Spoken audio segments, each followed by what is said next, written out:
Hello students, आज हम सीखने वाले हैं कॉम्प्रेसिबिलिटी फैक्टर के बारे में। ये बहुत ही इंटरेस्टिंग टॉपिक है।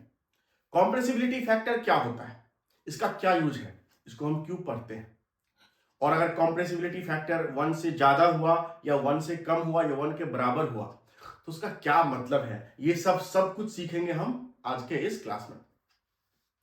तो सबसे पहले कॉम्प्रेसिबिलिटी फैक्टर क्या है।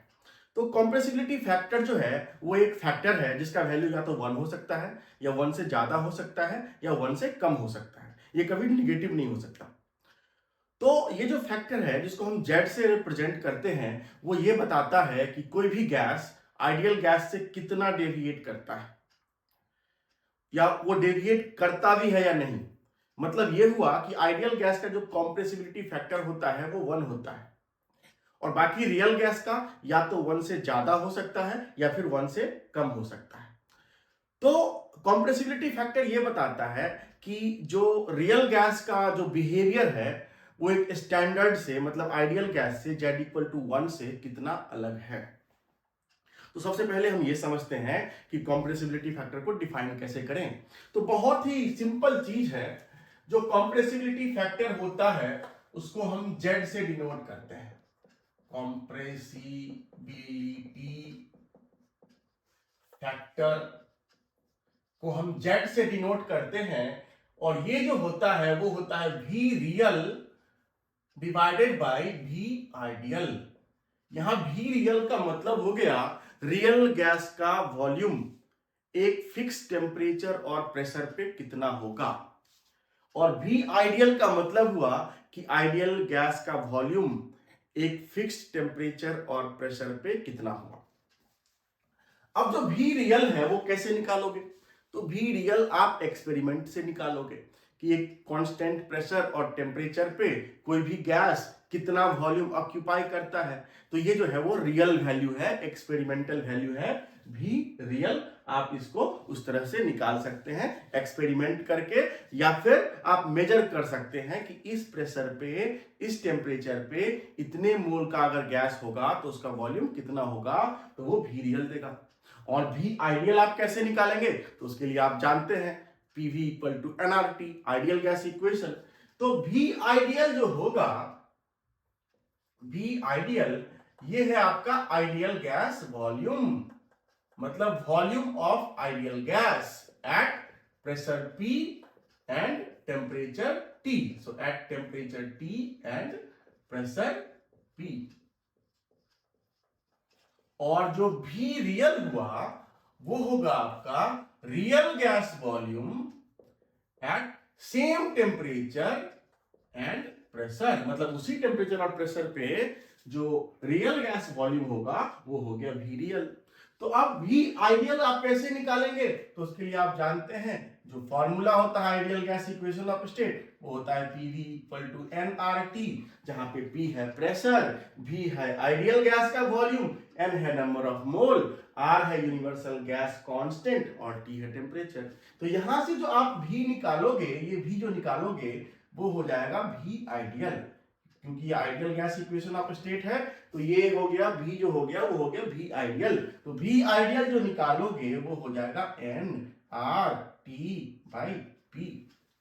तो अब अगर आप ये वैल्यू यहां पुट कर दिए तो Z इक्वल टू क्या हो गया, ये हो गया आपका भी real divided by N R T by P. अब अगर आप P को ऊपर शिफ्ट कर दोगे तो ये हो जाएगा P भी real by N R T. Simple.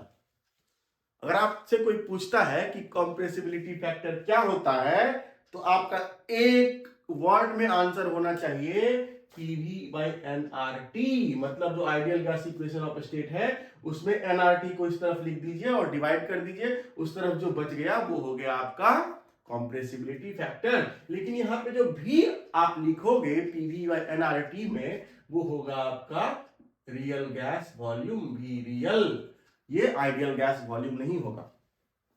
तो यही होता है कॉम्प्रेसिबिलिटी फैक्टर, बहुत ही सिंपल कॉन्सेप्ट, कोई लाई लपट नहीं। अब जो है सवाल ये है कि कॉम्प्रेसिबिलिटी फैक्टर का वैल्यू कितना होता है और इससे हम क्या समझते हैं। अगर वैल्यू 1 से कम होगा तो हम उससे क्या समझें, वैल्यू अगर 1 से ज्यादा होगा तो उससे हम क्या समझें, तो चलो हम बताते हैं, बहुत आसान चीज। तो ये जो कॉम्प्रेसिबिलिटी फैक्टर जेड होता है, ये आइडियल गैस के लिए कितना होगा? अगर आप आइडियल गैस के लिए निकालना चाहो कॉम्प्रेसिबिलिटी फैक्टर, तो क्या हो जाएगा, V real bye V ideal होता है इसका फॉर्मूला। तो अगर आइडियल गैस के लिए निकालोगे तो क्या हो जाएगा, V रियल V आइडियल के बराबर हो जाएगा, क्योंकि आइडियल गैस के लिए ही निकाल रहे हैं जो कभी एग्जिस्ट नहीं करता। तो ये जो कॉम्प्रेसिबिलिटी फैक्टर हो जाएगा वो हो जाएगा V बाई V, क्योंकि रियल गैस वॉल्यूम और ideal gas volume, ideal gas के लिए दोनों तो बराबर ही होगा ना जी। तो ये हो जाएगा 1। तो जो आइडियल गैस होता है उसके लिए कॉम्प्रेसिबिलिटी फैक्टर 1 होता है, ये एक स्टैंडर्ड हो गया।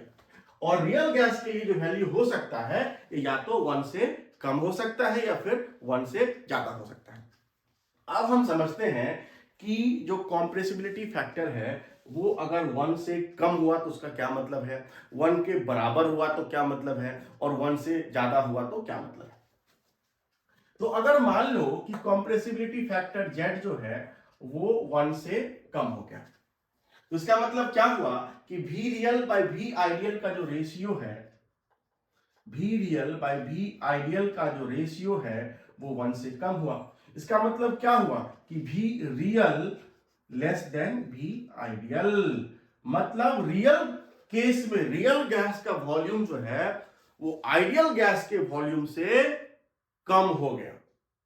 इसका क्या मतलब हुआ, इसका मतलब ये हुआ कि जो मॉलिक्यूल्स हैं रियल गैस में वो आइडियल गैस के तुलना में पास पास आ गए हैं।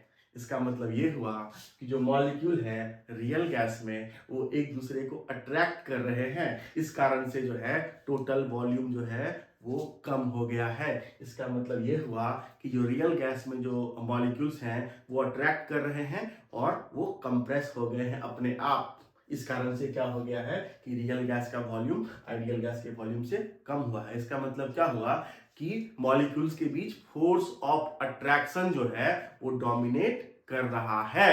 समझ गए ना, बहुत आसान कॉन्सेप्ट है। तो इसका मतलब जो हुआ, इंटरफेरेंस जो निकाला हमने वो ये निकाला कि फोर्स ऑफ अट्रैक्शन जो है वो डोमिनेट कर रहा है।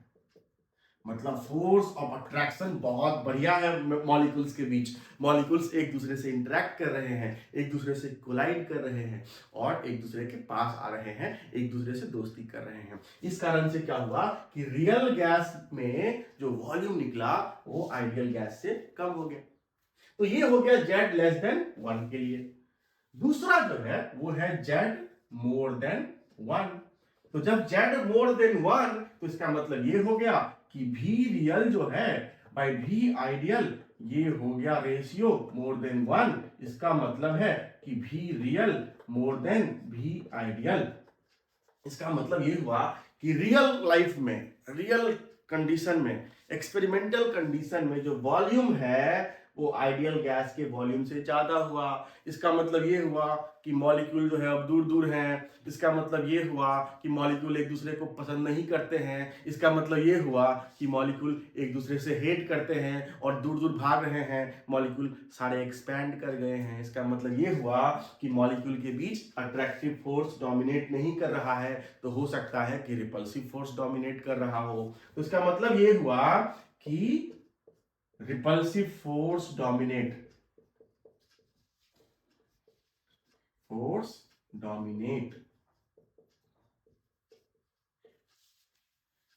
तो ये है आपका Z लेस देन 1 और Z ग्रेटर देन 1। और Z इक्वल टू 1 पे क्या हो गया, ये तो आप जानते हैं कि V रियल और V आइडियल दोनों बराबर हो गया। इसका मतलब हो गया कि गैस जो है वो आइडियल गैस है, तभी Z इक्वल टू 1 हुआ है। तो इस कंडीशन में कहते हैं आइडियल गैस। एक और इंपॉर्टेंट कॉन्सेप्ट, जो Z लेस देन 1 होगा, ये तो पहला डिफरेंस हो गया कि जब Z लेस देन 1 हुआ तो फोर्स ऑफ अट्रैक्शन डोमिनेट किया, जब Z मोर देन 1 हुआ तो रिपल्सिव फोर्स डोमिनेट किया, और Z इक्वल टू 1 हुआ तो आइडियल गैस हुआ। दूसरा जो आप इसी से इंफरेंस निकाल सकते हो कि जब अट्रैक्टिव फोर्स डोमिनेट किया तो उसका क्या मतलब होगा, उसका क्या एप्लीकेशन हो सकता है। तो जब मॉलिक्यूल्स में अट्रैक्टिव फोर्स डोमिनेट करेगा तो उसका मतलब ये हुआ कि उसके पास आने की टेंडेंसी जो है वो ज्यादा होगी।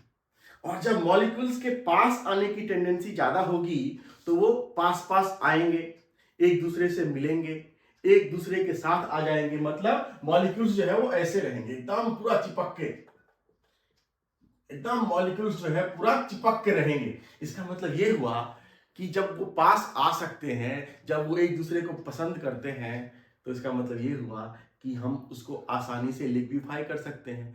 क्योंकि लिक्विफिकेशन का मतलब क्या होता है? लिक्विफिकेशन का मतलब हुआ कि आप गैस फेज से उसको लिक्विड फेज में लाना चाहते हैं। तो लिक्विड फेज में क्या होता है? इंटरमॉलिक्यूलर डिस्टेंस जो होता है वो काफी कम होता है, मॉलिक्यूल्स बहुत नजदीक होते हैं एक दूसरे के।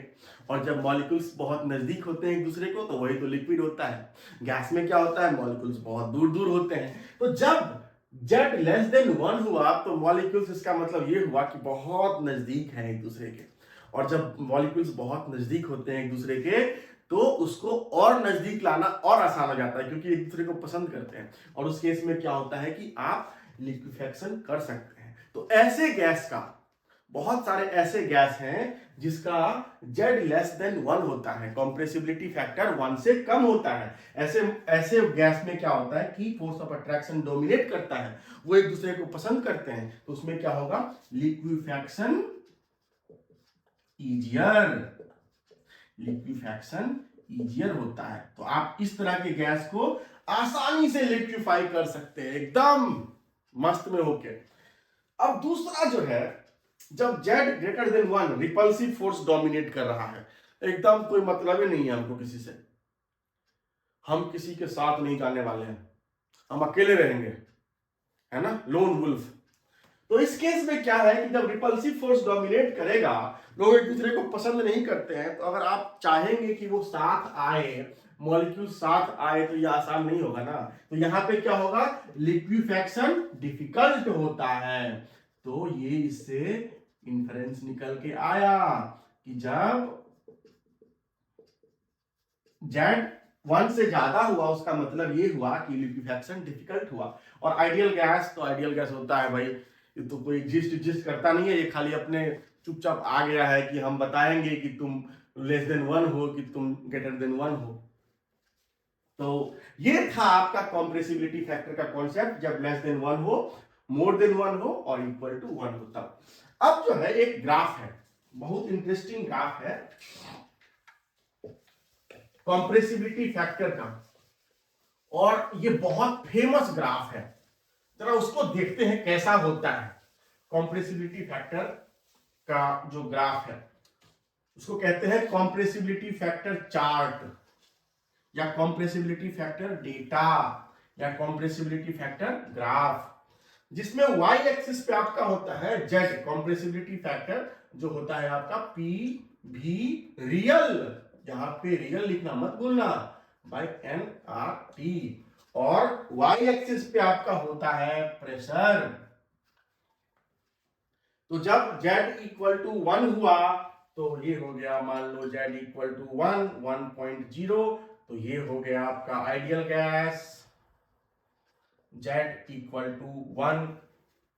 और जब Z लेस देन 1 हुआ तो उस केस में क्या होता है कि ये होता है इस तरह का नेचर, इस तरह का अलग अलग टेम्परेचर पे, अलग अलग टेम्परेचर पे जो नेचर होता है वो इस तरह का होता है।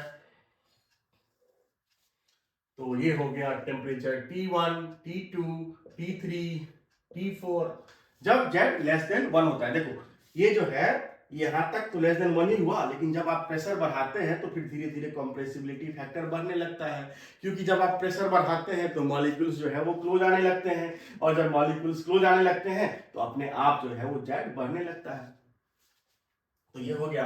और जब Z जो है वो ग्रेटर देन 1 होता है तो कुछ गैस के लिए जो कॉम्प्रेसिबिलिटी फैक्टर होता है वो इस तरह का होता है, ये वाला ले लो चाहे ये वाला ले लो। तो ये होता है, मान लो हाइड्रोजन के लिए 2 ही गैस ऐसे हैं जिसका कॉम्प्रेसिबिलिटी फैक्टर हमेशा 1 से ज्यादा होता है, याद रखना। सबसे हल्के गैस हाइड्रोजन और हीलियम, हल्का होता है तो मॉलिक्यूल्स दूर दूर होता है, उसका डेंसिटी जो है वो कम होता है।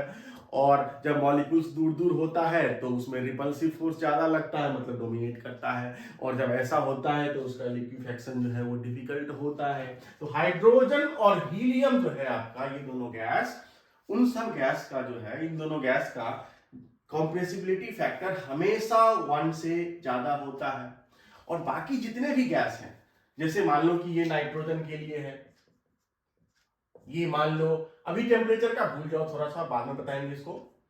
ये नाइट्रोजन के लिए मान लो, ये आप मान लो CH4 मीथेन के लिए मान लो, ये मान लो आप नाइट्रोजन सॉरी CO2 के लिए मान लो, मतलब जो भी गैस आप जानते हैं सबका जो कंप्रेसिबिलिटी फैक्टर होता है वो इस तरह से बिहेव करता है। इसका मतलब ये हुआ कि दो ही गैस है पूरे ब्रह्मांड में जिसका कंप्रेसिबिलिटी फैक्टर 1 से ज्यादा होता है हमेशा, हाइड्रोजन और हीलियम। इसीलिए हाइड्रोजन और हीलियम को लिक्विफाई करना डिफिकल्ट होता है बाकी गैस के तुलना में। तो इस कारण से जो है वो बाकी गैस को आप आसानी से लिक्विफाई कर सकते हो, लेकिन हाइड्रोजन और हीलियम को लिक्विफाई करना डिफिकल्ट होता है। तो ये रहा आज का पूरा कॉन्सेप्ट। अगर आपको समझ में आ गया तो इस चैनल को सब्सक्राइब कर लो और इस वीडियो को लाइक करो और शेयर भी करो। Thank you for watching.